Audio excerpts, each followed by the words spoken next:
On rentre dans la dernière séquence de cette présentation du scénario 2017 de Négawatt, avec des présentations cette fois sur les thèmes transversaux. Sur les thèmes transversaux, où dans cette dernière partie, on va évoquer bien sûr les émissions de CO2, mais également la création d'emplois, l'impact sur l'emploi du scénario, sur la précarité énergétique, sur la qualité de l'air. Et on va commencer par un premier bilan global, synthétique, de tout ce qu'on a vu dans cette partie, cette séquence thématique, avec de nouveau Yves Marignac. Oui, donc je vais essayer de reprendre tout ce qu'on vient de voir assez rapidement. D'abord, en remettant en perspective les évolutions qu'on a vues du point de vue de la consommation d'énergie finale et de la substitution entre énergie fossile et nucléaire et énergie renouvelable dans les trois grands secteurs de consommation d'énergie, le résidentiel tertiaire, les transports et l'industrie. C'est ici simplement pour illustrer deux choses. La première, c'est que quand vous regardez la part respective de la sobriété et de l'efficacité pour passer du scénario tendanciel au scénario négawatt, ça met assez bien en évidence ce qui manque aujourd'hui, à notre avis, dans les politiques et mesures prévues qui sont représentées dans le tendanciel pour aller plus loin dans la maîtrise de la consommation d'énergie. Et ce n'est pas les mêmes choses qui manquent dans tous les secteurs. Dans les transports, c'est tout ce qui relève de la sobriété au sens large, notamment les transferts modaux et tout l'aspect aménagement du territoire. Dans l'industrie, c'est tout ce dont on a parlé sur la sobriété dans la consommation de biens et d'équipements. Mais dans le résidentiel tertiaire, vous voyez que par rapport à un tendanciel, ce qui fait la différence essentielle, c'est la mise en œuvre d'un programme beaucoup plus ambitieux et beaucoup plus sérieux de rénovation thermique du bâtiment, donc c'est l'efficacité. Le bilan sur l'ensemble des secteurs, donc quand on agrège l'ensemble de la consommation d'énergie finale française, c'est une division par deux de cette consommation d'énergie finale à l'horizon 2050, ce qui est conforme à ce qu'on obtenait déjà dans le scénario Négawatt 2011 et surtout conforme à l'objectif fixé par la loi de transition énergétique en lien avec les résultats à obtenir sur les émissions de gaz à effet de serre sur lesquels Thierry Salomon reviendra dans un instant. Du point de vue du bilan énergétique global, c'est intéressant de vous montrer ces schémas qui s'appellent des diagrammes de Sankey qui relient à gauche l'ensemble des ressources énergétiques qu'on mobilise, avec à droite l'ensemble des usages, donc chaleur, mobilité et usage spécifique de l'électricité. D'abord, un point intéressant à souligner dans celui-ci, c'est évidemment, outre le déséquilibre entre les énergies fossiles nucléaires d'un côté et les énergies renouvelables de l'autre dans la situation en 2015, le niveau très élevé de perte de ce système, notamment au niveau du parc nucléaire, le rendement global de ce système entre la quantité d'énergie mobilisée au niveau ressources et la quantité d'énergie livrée et utilisée par les consommateurs au niveau énergie finale, c'est un rendement qui est seulement de 62%. Et c'est une des premières transformations importantes quand on passe au bilan à l'issue du scénario Négawatt en 2050. C'est des pertes, vous les voyez en haut, hein, qui sont fortement diminuées. Globalement, le rendement de ce système est de plus de 80%. Évidemment, le deuxième changement, c'est la bascule des énergies fossiles et nucléaires vers les énergies renouvelables. On arrive pratiquement à 100% d'énergie renouvelable. Et puis, il y a un autre point important en lien avec ce qu'on a exposé sur les vecteurs. C'est un vrai changement dans la part respective des vecteurs. Grosso modo, le vecteur dominant aujourd'hui, c'est les carburants liquides. C'est lié au caractère dominant du pétrole dans notre approvisionnement énergétique. Le carburant liquide est la forme optimale d'utilisation du pétrole, mais ce n'est pas du tout la forme optimale d'utilisation de la biomasse. Et donc, on voit au niveau des vecteurs en 2015 que la part des carburants liquides a fortement diminué. Et au contraire, comme on l'a expliqué pour les raisons qu'on a dites, les vecteurs qu'on valorise sont le gaz et l'électricité, C'est intéressant d'ailleurs de noter qu'ils sont développés à peu près en même proportion, c'est-à-dire on est à 25% aujourd'hui d'électricité et de gaz en termes de proportion des vecteurs, et on arrive à plus de 35% pour chacun de ces vecteurs en 2050, et donc ils sont développés parallèlement.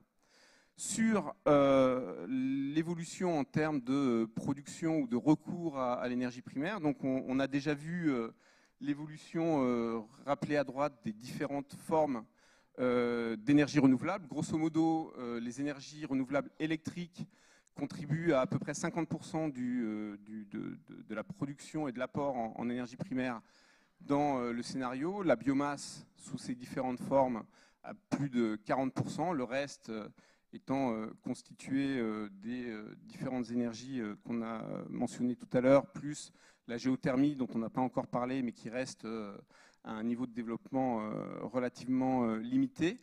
Du côté du nucléaire, je l'ai déjà dit, le dernier réacteur ferme en 2035. Et du côté des énergies fossiles, on a des courbes qui prennent des formes différentes, mais qui toutes aboutissent à ne pratiquement plus utiliser d'énergie fossile pour les usages énergétiques en 2050. Et puis pour mémoire, Emmanuel Rosier en a parlé, pour les usages non énergétiques, on a une division par 2,3 du recours aux ressources énergétiques fossiles.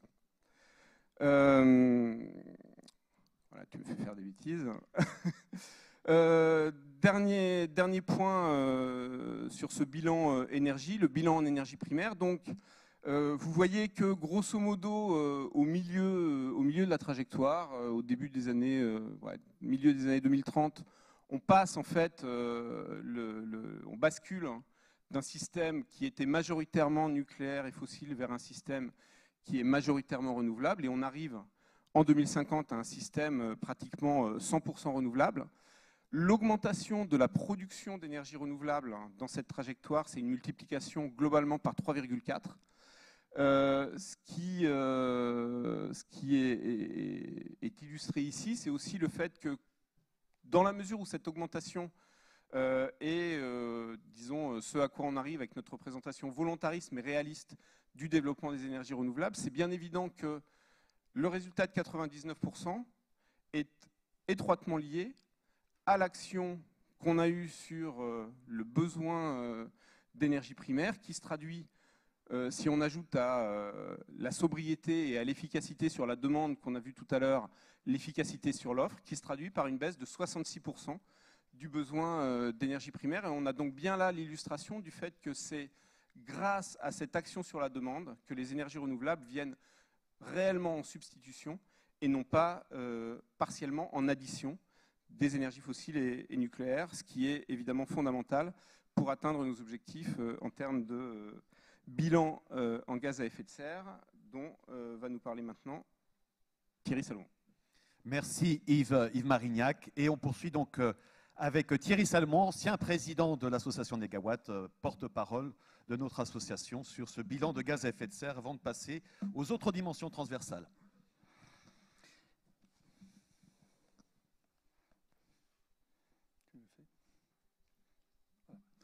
Alors, on a fait cette fois-ci, dans ce scénario, un bilan complet en matière de gaz à effet de serre et non pas uniquement sur le gaz carbonique, uniquement sur le CO2, comme dans le scénario précédent en 2011.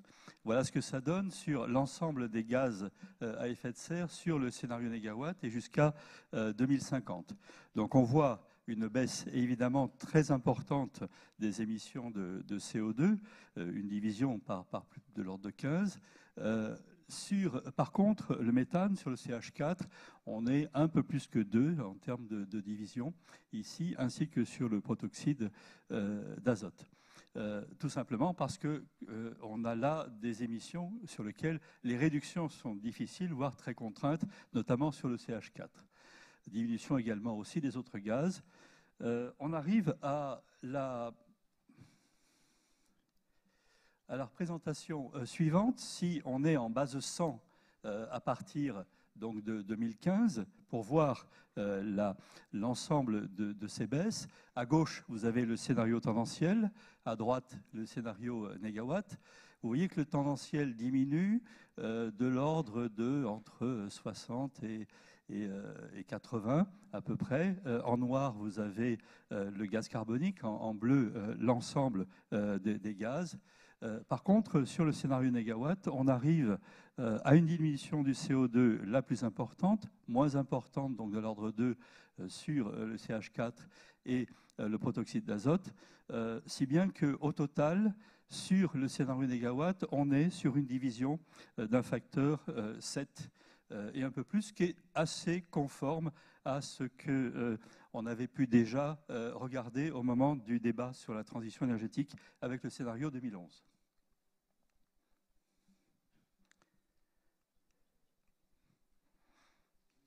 Voilà. Oui, ok. D'accord.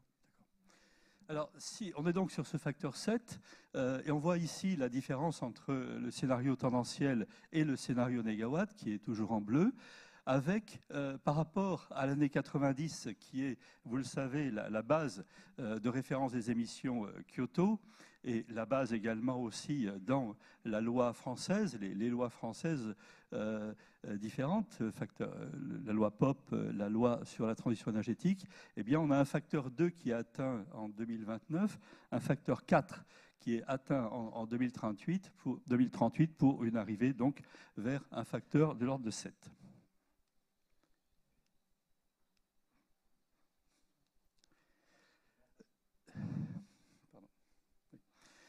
Si on regarde maintenant ces courbes-là, qui sont les courbes de réduction annuelle des émissions de gaz à effet de serre, en orange, toujours, vous avez le tendanciel, et en bleu, négawatt, on est actuellement sur des réductions qui sont de l'ordre de 1 à 2% par an en moyenne. Il y a des évolutions évidemment beaucoup plus importantes et un petit peu conjoncturelles, mais on est de cet ordre-là. Le scénario tendanciel, lui, continue aux alentours des 1%. Par contre, le scénario négawatt est sur une courbe qui, à un moment donné, aux alentours de 2020, lorsque la transition commence véritablement à s'opérer, va être sur des réductions annuelles qui sont de l'ordre de moins 2% jusqu'au maximum à moins 7% par an vers 2035, lorsque les équipements d'énergie renouvelable sont installés et lorsque les actions de sobriété et d'efficacité, notamment dans la rénovation, fonctionnent à plein. Donc on est sur un maximum à 7%, moins 7%, et puis évidemment après, derrière, une légère remontée. La transition continue encore, mais de façon un petit peu moins tendue.